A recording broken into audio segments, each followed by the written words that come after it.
April 30వ తేదీన జీవము గల దేవుని మాటలు. లూకా సువార్త 2వ అధ్యాయము 45వ వచనం నుంచి 48వ వచనం వరకు.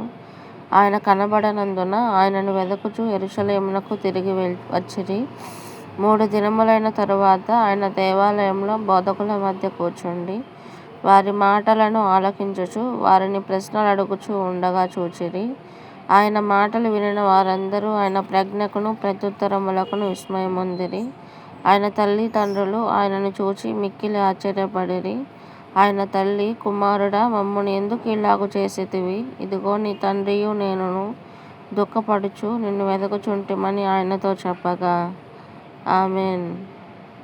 స్తోత్రం తండ్రి. పరిశుద్ధాత్మదేవ, స్తుతులు స్తోత్రములు తండ్రి. ఇదిగో తండ్రి, ఈ దినంనైనా మీ బిడ్డలందరి జీవితాలు అద్భుత కార్యాలు, ఆశ్చర్యకార్యాలు జరిగించండి దేవా. రాబోయే శోధన కాలంలో మీ బిడ్డలందరినీ కూడా కాచి కాపాడండి ప్రభా. అయా తండ్రి, పగల మేఘస్తంభమై రాత్రి అగ్నిస్తంభమై మీ బిడ్డలందరి జీవితంలో తండ్రి తోడే నీడే ఉండండి దేవా. ఇదిగో తండ్రి, కడవరి దినములై ఉండగా తండ్రి మీ బిడ్డలందరికీ కూడా పరిశుద్ధాత్మను అనుగ్రహించమని నజరేయుడైన యేసుక్రీస్తు నామములో తండ్రి అడిగి వేడుకుంటున్నాం ప్రభా. Amen, amen, amen.